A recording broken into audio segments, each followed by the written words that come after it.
Boa tarde a todos. Que a paz do nosso Mestre Jesus esteja em nossos corações, para que nós possamos nesse instante receber as forças energéticas desses amigos queridos que aqui nos recebem, espíritos que são os nossos protetores, que nos querem muito bem e que faz o possível para que aqui estejamos, para aprendermos cada vez mais, para estarmos entendendo que a nossa vida não é simplesmente passar pela terra, mas é exercer uma funcionalidade para o bem, para o amor aos nossos semelhantes. É amarmos os nossos irmãos, respeitarmos as condições em que eles se demoram, mas entendermos sempre de que temos que nos preocupar muito mais conosco mesmos, com as nossas inferioridades, do que com as inferioridades do nosso próximo. Pois quando entendermos e aplicarmos os ensinamentos de Jesus para nós, saberemos aplicar para os nossos irmãos. Ninguém se forma médico sem exercer a experiência da medicina. Ninguém se forma qualquer tipo de profissão, quaisquer que seja, sem exercer a experiência da profissão, sem colocar a mão na massa, sem estar fazendo a obra. Então, assim se faz para o Evangelho. Para que possamos falar sobre algo, temos que trazer em nós a experiência do que estamos falando. Precisamos viver, não somente teorizar. E hoje, gente, a Idacena está aqui para nos passar isso. Falar de alguém que não só teorizou, mas praticou muito, que foi Jesus. E ela vai falar sobre Jesus, claro, dentro da visão espírita, no livro Boa Nova. Bom, gente? Então, aproveitem e bebam desta maravilhosa palestra que a nossa irmã sempre nos traz com muito amor e carinho. Bom, fica à vontade para ser. Eu vou pedir a vocês que me ajudem, né? Primeiro, mentalizar a figura de Jesus, aquela que nós conhecemos, porque para falar de Jesus é muito difícil. Nós precisaríamos de um curso de teologia de 9, 10 anos, que é isso que os nossos irmãos evangélicos, os nossos irmãos da Igreja Católica acabam fazendo. Né? É muito difícil, porque ele foi aquele espírito mais puro de todos que passou pela terra. Nós tivemos tanta certeza disso, nós tivemos convivência com tanta gente na história. No entanto, se fala de Jesus há 2000 anos. Ninguém fala aqui de Napoleão no dia a dia, né? Ninguém fala de Dom Pedro II, ninguém fala do faraó egípcio no dia a dia. Mas de Jesus se fala assim, em toda casa, em qualquer lugar e no mundo inteiro. Nós tivemos já 2 palestras antes sobre Jesus. A minha amiga Sandra falou sobre ele, elegendo alguns personagens, e a minha amiga, a Fátima, também elegendo alguns personagens que nos ajudaram a perceber levemente quem é Jesus. Na verdade, nós como espíritos vamos levar muito tempo ainda para entender quem é Jesus, para aprender alguma coisa dele. Não vai ser agora, nem nessa encarnação, nada, que nós vamos conhecer quem é realmente o nosso Jesus, o Cristo de Deus. Mas eu gostaria muito de contextualizar em que momento Jesus veio aqui para a Terra. E era isso que eu queria falar com vocês. Jesus nasceu lá em Belém, mas ele viveu mesmo na Galileia.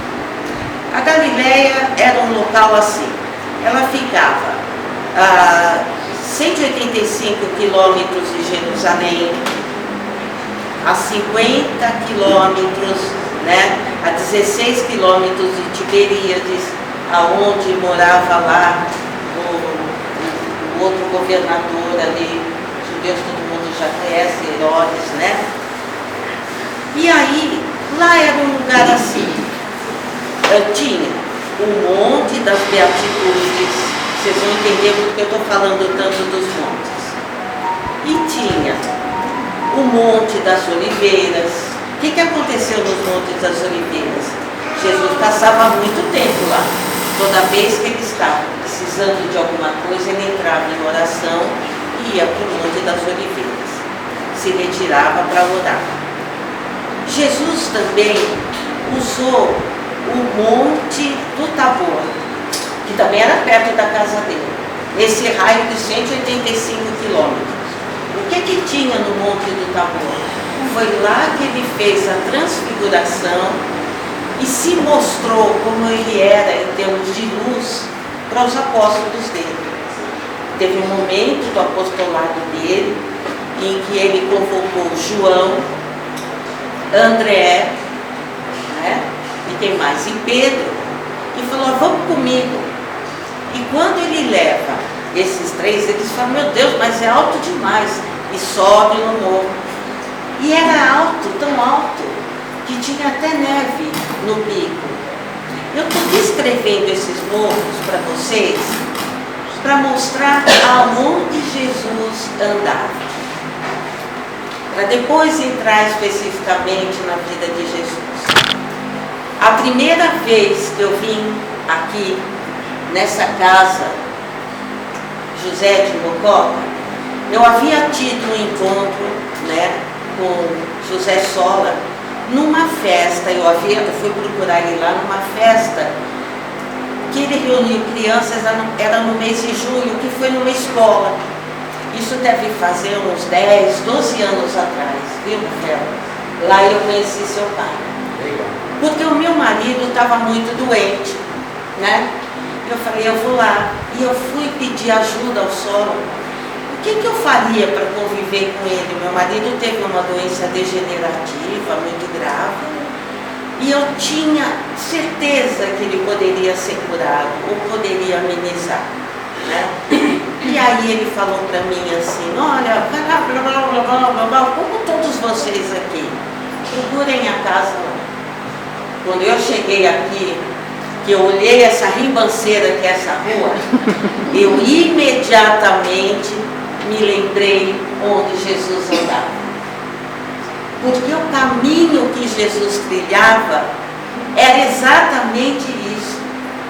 A cidade de Nazaré, ou a cidade de Cafarnaum, que Jesus esteve em Nazaré muito tempo da vida dele. Ele, quando completou 11 anos de idade, ele pediu ao pai dele, né, que tinha lá sua carpintaria, ele pediu e falou: olha, a partir de agora eu quero aprender o ofício lá na carpintaria, mostrando o valor que era estar em família e trabalhar também. Mas quando eu olhei essa ribanceira aqui, eu falei: meu Deus do céu, como eu vou trazer meu marido aqui? Aí eu parei o carro lá na Casa do Chapéu e desci a pé. E quando eu estava quase chegando na porta, eu levei um tombo. E quem me acudiu foi a vizinha, foi um tombo severo aqui. E naquele dia foi ela e o Esmeraldo que me atenderam. Faz muito tempo atrás. Mas o meu marido ficou gravemente doente. E aí eu frequentava uma outra casa espírita, eu trabalho numa outra casa espírita. E pensando nessa palestra aqui, eu contei para a Sandra assim: Sandra, cada vez que eu vou lá no José de Mococa, que eu desço aquela rua, eu penso: meu Deus, Jesus devia andar num lugar assim. E eu fui ver que é realmente isso. Jesus morava entre montanhas. E tudo que ele fazia era nos montes. Gente, quando eu vim para cá, eu posso afirmar para você, eu que estou na doutrina espírita, eu estou com 71 anos, em breve farei 72. Eu tenho um pouquinho mais de 50 anos de casa espírita. Eu passei pela federação, outras casas, fiz muitos cursos, curso de doutrinação, curso lá de evangelização, etc, etc. Nossa, de divulgador, etc. O melhor lugar que eu conheci foi essa casa. Por quê? Pela simplicidade que aqui é. E eu tenho certeza que Jesus, se tivesse encarnado, ele seria aqui trabalhador dessa casa. Eu preciso falar isso para vocês antes de entrar aqui plenamente no assunto. Aí você vai dizer assim: mas por que é bom Essa casa é simples? É, mas é difícil ser simples. Se fosse fácil ser simples, já teriam inventado outro parabéns a você. Já pararam para pensar isso? Olha que tentaram, hein? A Xuxa tentou, os americanos tentaram, grandes autores. E a simplicidade e a beleza que tem um parabéns a você nessa data querida, ninguém conseguiu melhorar. Daí ele foi traduzido em tantas línguas e ficou assim. E essa simplicidade aqui é que me dá a certeza que o Mestre Jesus está aqui. Não estou dizendo que ele não está nas outras casas, não. Mas a facilidade de acesso que se tem ao Cristo nessa casa, eu que já conheço e que tenho muito curso, frequentei muito e ainda trabalho, posso dizer para vocês, o acesso ao Cristo aqui não há como negar. E isso precisa ser dito para que eu possa entrar nessa coisa toda. Então nós temos que agradecer a José Só. E a nosso José de Mocota.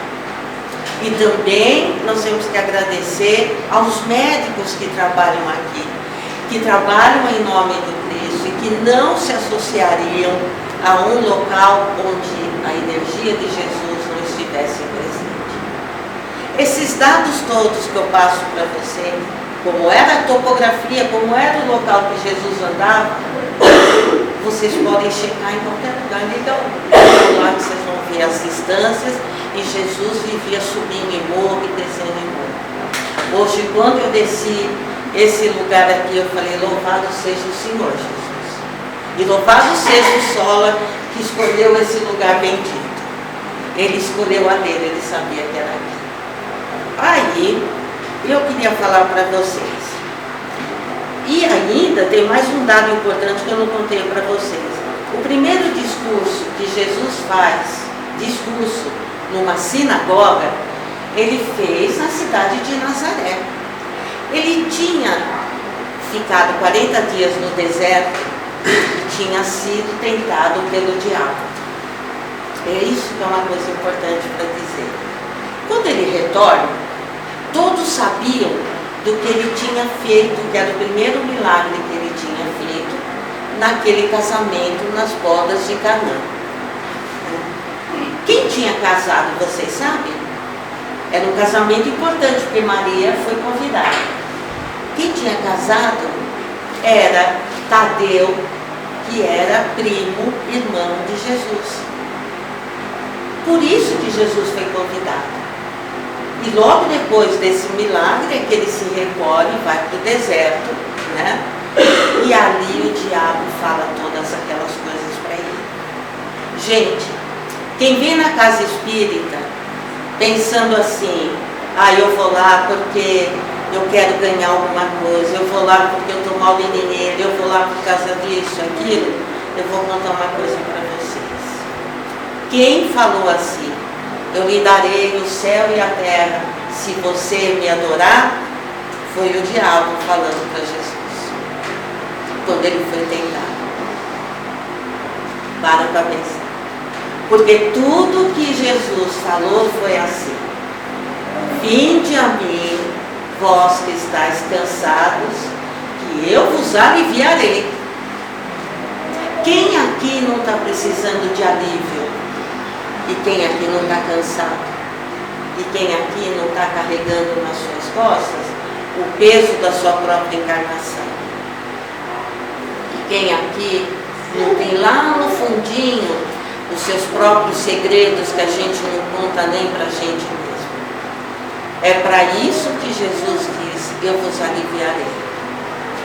Quando Jesus volta, após esse teste de 40 dias que ele estava lá no deserto, sem comer e sem beber, esse que era o primo irmão dele, alguns autores dizem que na verdade era o irmão de criação de Jesus, filho de José e Maria. Não vem ao caso aqui, né? Mas, e alguns autores dizem que era o primo irmão dele, né? Mas aqui não é o mote disso. Jesus chega então em Nazaré e ele é convidado a pregar na sinagoga de Nazaré. Aí veja o que ele faz. Eu acho que isso é coisa de brasileiro, viu? Ele entra e quando ele é convidado a falar, ele lê a profecia de Isaías. E a profecia de Isaías fala exatamente que o Filho do Homem, que seria o Filho de Deus, se apresentaria. E todo mundo se revolta. É por isso que Jesus, muitas vezes, ele diz assim, eu sou o Filho do Homem. Porque no Velho Testamento, cada vez que se falava, o Filho do Homem virá, era porque o Messias seria apresentado como Filho do Homem. É por isso que era tão ofensivo. E ele fala, nessa hora, nessa sinagoga, todo mundo se revolta. E o fariseu, que era o sacerdote ali, levanta, muito bravo, e fala, não, se você repetir novamente quem você está dizendo que você é, nós vamos ter que matar você. E ele diz, eu sou o Filho do Homem. E aquela multidão que estava ali, leva ele na beira do precipício. Isso mostra que a sinagoga também era no morro, no monte, assim como é a nossa casa. E todos vão para jogá-lo de lá.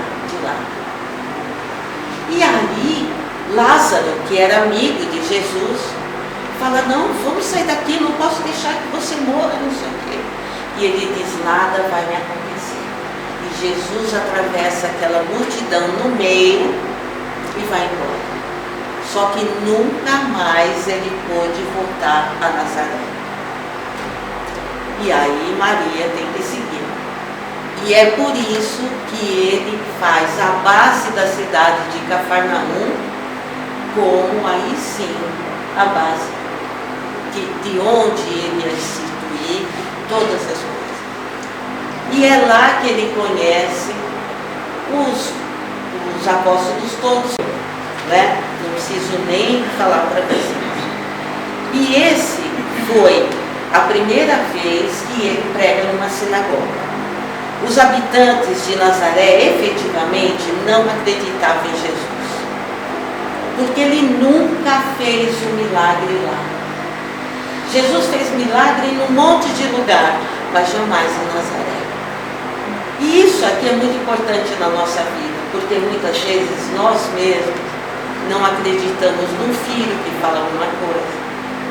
Aquele que está na nossa casa, o nosso companheiro, às vezes, quer nos ajudar em alguma coisa, e a gente fala, eu vou pedir ajuda para o outro. Aquele que mora conosco, a mãe, quanto conselho dá, e a gente, não vou seguir o que ele está falando, não. Principalmente mãe e pai.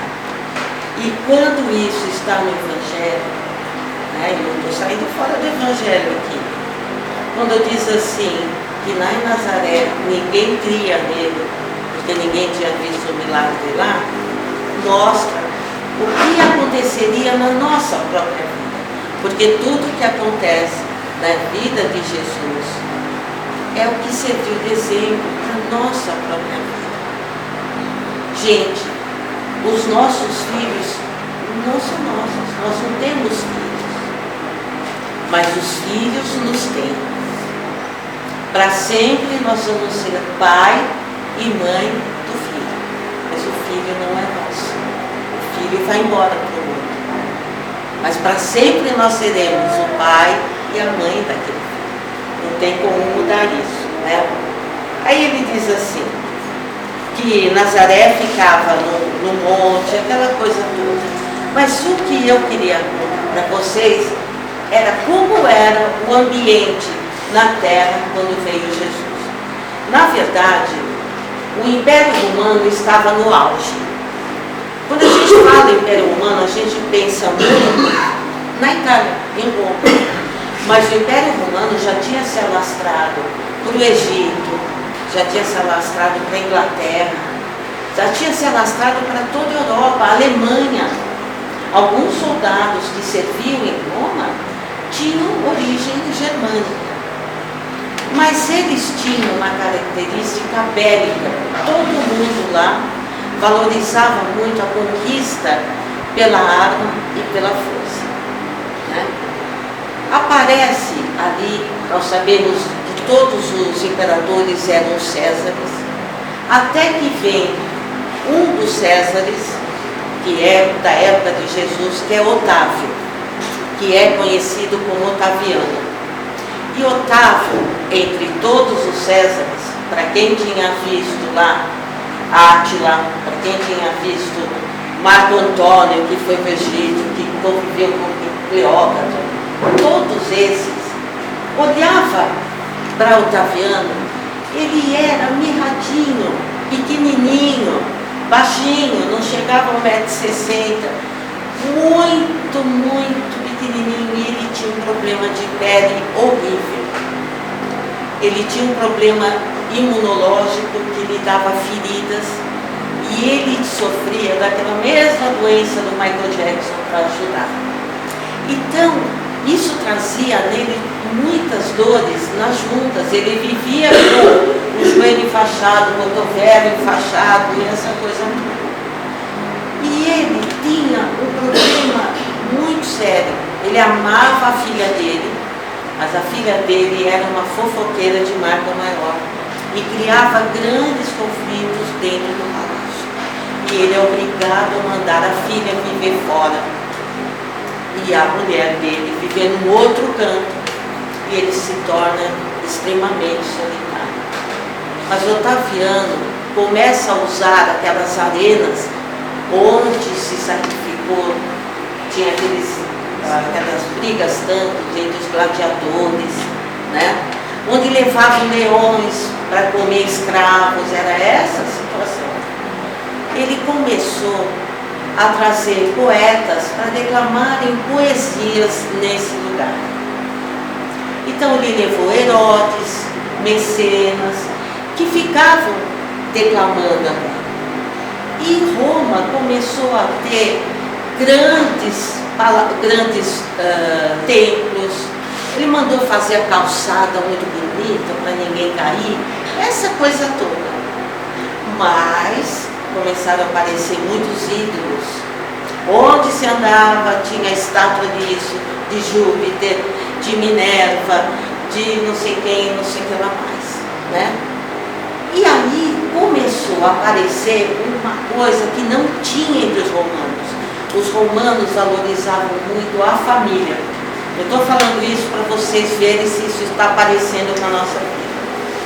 Todo mundo lá em Roma era da família romana valorizarem os pais, respeitarem os filhos, valorizarem muitos idosos e valorizarem aqueles que tinham também voltado das guerras. E tinha batalha que não parava mais, porque manter o Império Romano precisava de soldado. Haja vista, lembra a história aqui do Hitler? O Hitler conquistava os locais e depois não tinha soldado para tomar conta de onde ele havia conquistado. E estava acontecendo isso. Aí as pitonisas, aqueles homens que eram videntes, começaram a falar que haveria uma força que voltaria, que chegaria à Terra, que destruiria o Império Romano.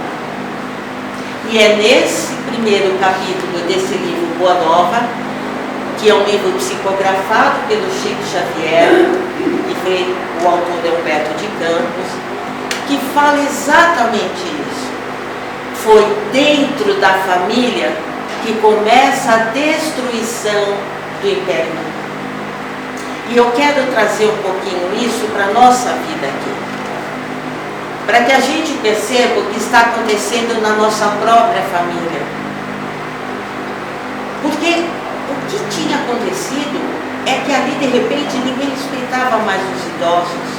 Eles eram jogados num canto da casa. Gente, quanta gente tem aqui uma mãezinha que a gente põe para ficar num quartinho.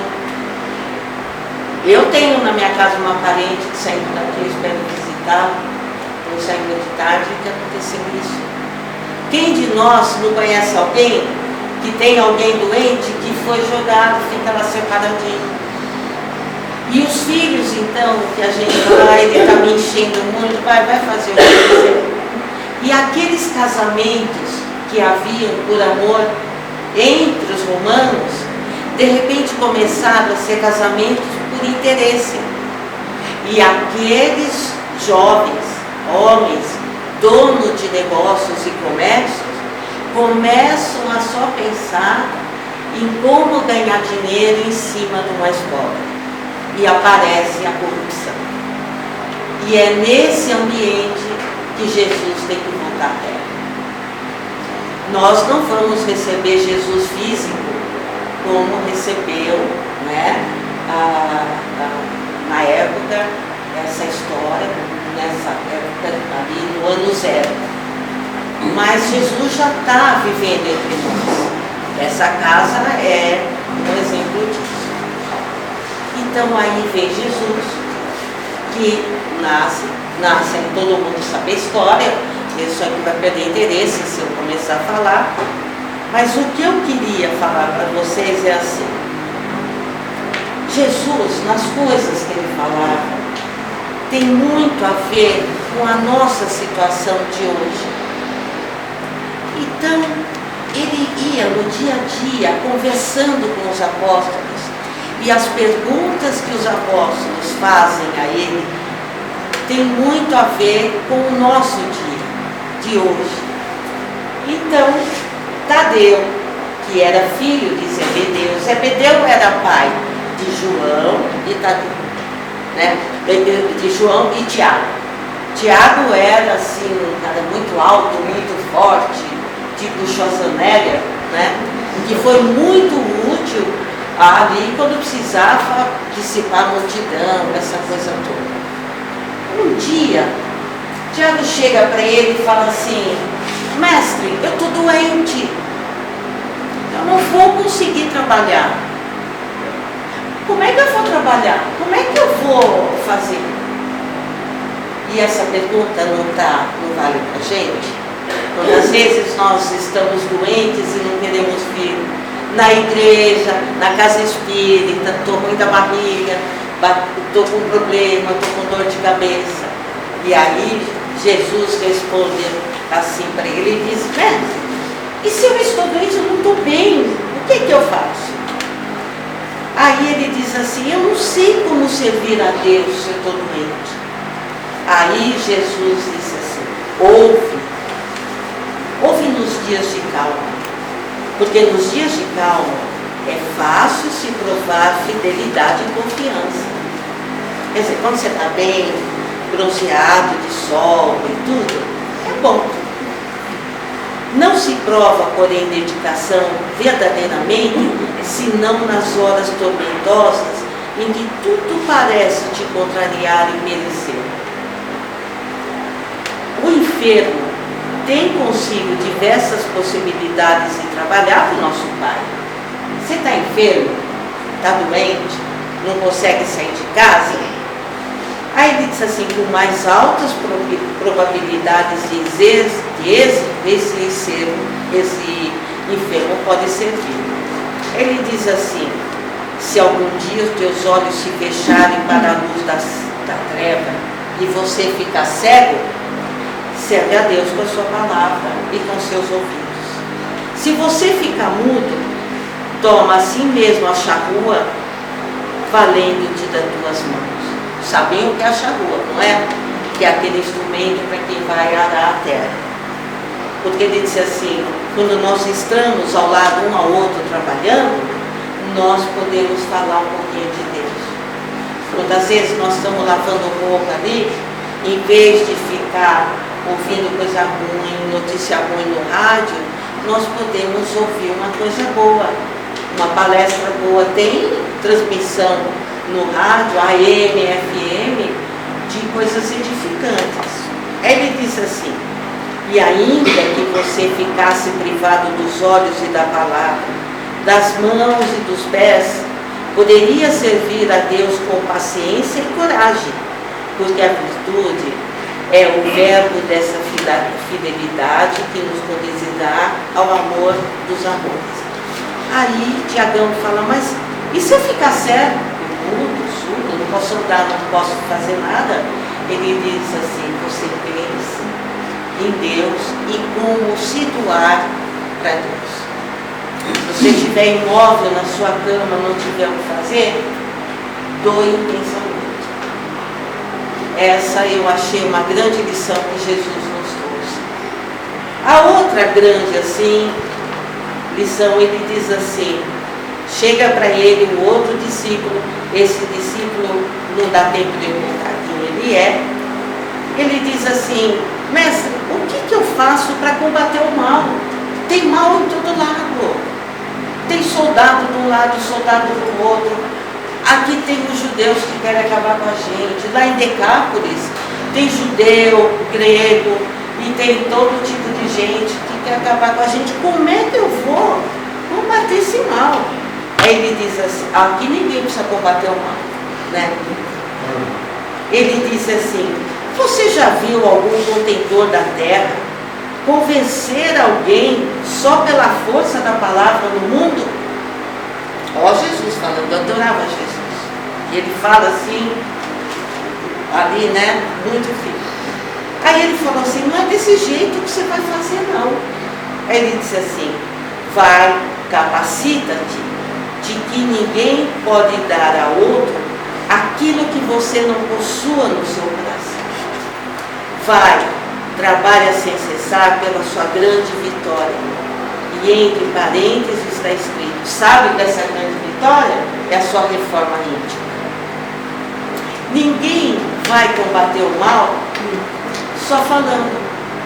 Não dá para você falar assim, por favor, vamos na igreja, vamos lá, aceite a Jesus, meu irmão amado.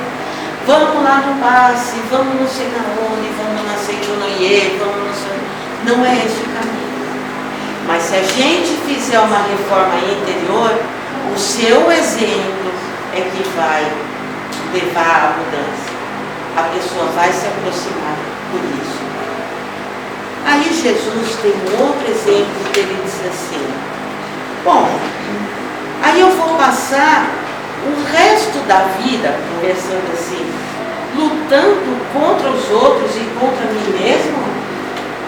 Será que essa pergunta nunca veio no coração de ninguém? Mas será, caramba, eu estou com 71 anos, ainda estou tendo que brigar contra todo mundo, contra a vida, contra... Aí ele diz assim, ele pergunta assim, mestre, os vossos esclarecimentos dissipam os meus pesares, mas só quando eu estou perto do Senhor. Quer dizer, quando nós estamos reunidos aqui, todo mundo sai, legal, vamos guerrear contra todo mundo. Aí ele diz assim, mas essa fortaleza não é permanente. Quando eu saio de perto, é cada um por si. Aí Jesus diz assim, a verdade, ela não exige nada de nós. Ela exige que você se transforme. O Evangelho não poderia reclamar o estado especial do seu discípulo. Mas é preciso considerar que você viva com coragem e com esperança. Então ele diz assim, jamais perder a esperança. Saiu daqui, ficou, que nem dizia minha mãe, desacorçoado, né? Desacorçoado é aquele que está sem coragem. Enquanto estamos todos juntos, não precisa muito, vai lá na igreja do Padre Marcelo, você sai dali se sentindo o super-homem, porque vem uma energia que insufla todo mundo, quer fazer tudo. Mas saiu dali, ou daqui, ou de uma palestra, parece que desanima. Aí Jesus diz, ninguém pede isso para você. Jesus pede que você mantenha a sua coragem e esperança. Como? Estudando, vindo novamente. É uma coisa que tem que repor cada dia um pouquinho. Aí vem Natanael e diz assim, olha, Senhor, eu preciso reclamar porque tem muito atrito entre nós aqui. Os apóstolos brigavam muito.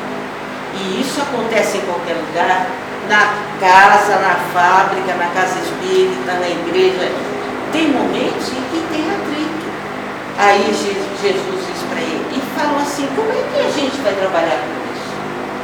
Aí Jesus fala sobre o perdão.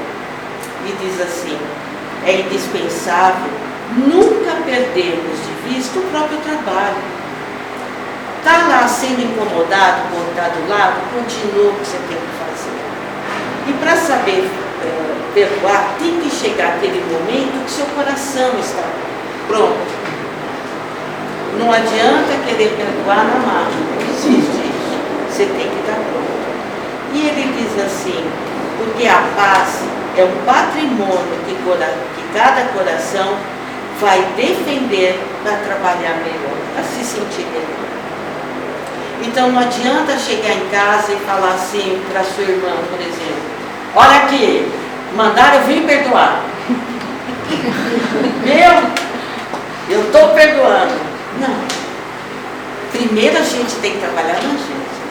Mas continua fazendo o que você está fazendo. Continua de olho firme.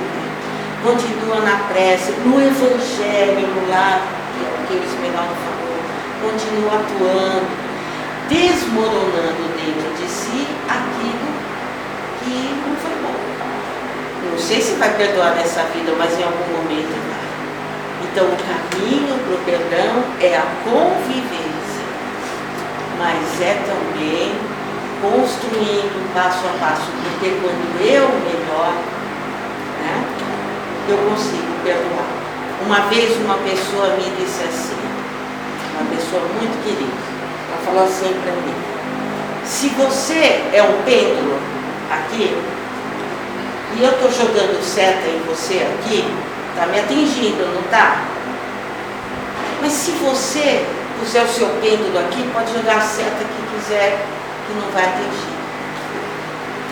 É isso que Jesus está falando.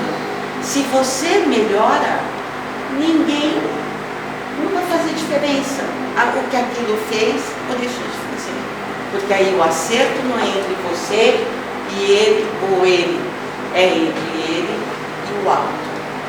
E a última que eu achei importante falar aqui, é um dos apóstolos que diz assim, esse aqui é Zelotes que fala, não dá tempo de eu falar quem é Zelotes, mas ele diz assim, afinal, quem nós somos? O que a gente veio fazer aqui na Terra? Porque o Senhor vai embora. E ele responde assim, cada um de vocês, cada ser, traz consigo a fagulha sagrada do Criador. Cada um de nós que está nessa sala, encarnado ou desencarnado, tem dentro de si essa centelha divina, que Jesus aqui chama de fagulha do Criador. E ele diz assim, então, você precisa saber que você tem isso dentro de você e fazer com que essa presença não seja uma muralha sombria, que ela seja uma coisa para crescer, que você saiba, olha, eu sou de Deus, olha, dentro de mim tem uma coisa do divino. Não negue isso. Aí ele diz assim, mas só a luz e o bem são eternos.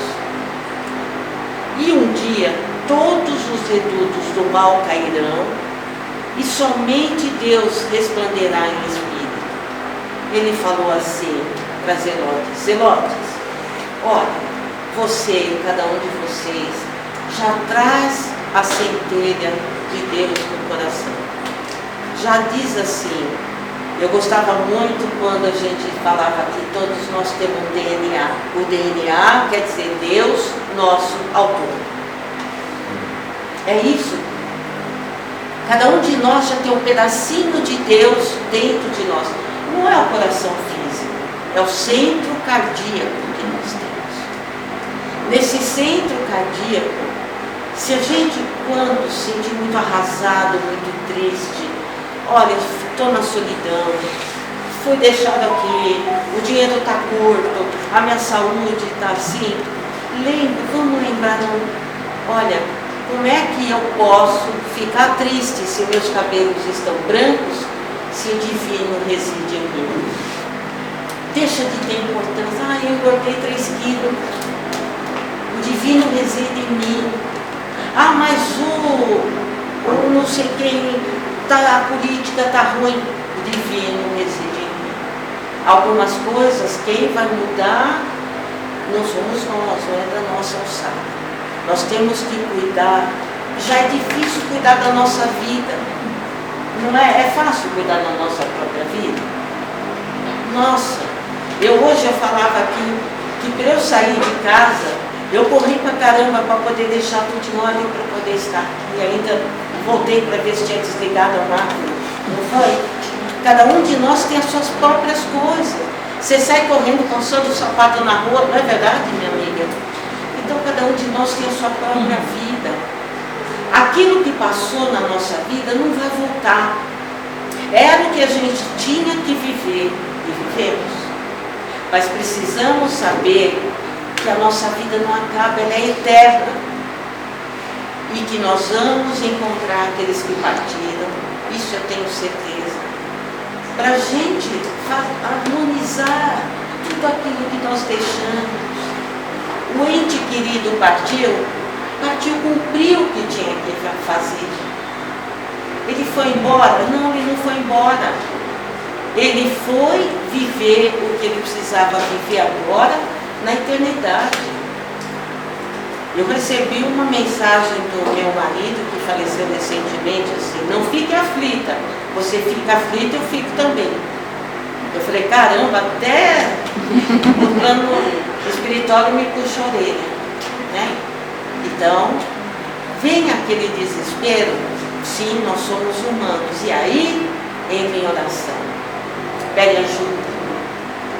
Onde eu estava tomando conta da minha netinha, aí ela fazendo bagunça, assim, Senhor, me ajuda. Aí eu lembro, falo, não, obrigado, Senhor. Vamos ajudar, vamos ensinar lá a guardar as coisas. Cada um de nós tem as suas próprias coisas para viver. E é isso que Jesus, que esse Cristo amado veio para fazer que a gente tenha forças de continuar. Cada um de nós carrega as suas próprias dores. Mas Ele nos diz: no mundo tereis aflições. Não tem ninguém que não tenha aflição. Nem o cara que está lá no Facebook, mostrando que está num carro bonito, que está no barco bonito. Não, gente, não tem. Todos, está encarnado na terra, tem problema e tem aflição. Aquele povo está todo querendo se exibir, querendo esconder o mal que tem nele, o desespero e a solidão que tem nele. Mas o que Jesus falou? Tereis aflição, então eu vos aliviarei. Eu ajudo você a passar. Não pode soltar a mão de Jesus. Eu teve fase na minha vida que eu peguei uma cartolina, grudei numa cadeira com o nome Jesus, e eu falava com a cartolina, até a hora que eu não precisei mais falar com a cartolina. É assim, gente. E nós vamos subir de alguma maneira, vamos melhorar e vamos reencarnar quantas vezes precisar. Tá? Eu agradeço vocês. Levem a mensagem dessa força, desse ser superior, o ser mais puro que chegou aqui. Que força que Ele nos deu, que privilégio Ele nos deu. Imagine para Ele preparar o perispírito dele para chegar aqui nessa situação com a nossa densidade, tá? Mas veio, tá? E já está aqui entre nós, através dos livros, da oração, através de um filho que Ele nos dá para carregar, através do neto, através das dores, da perna que dói, dói do lado, dói daqui, dói a cabeça. É Ele que está ali para a gente pedir, tá bom? E, fim.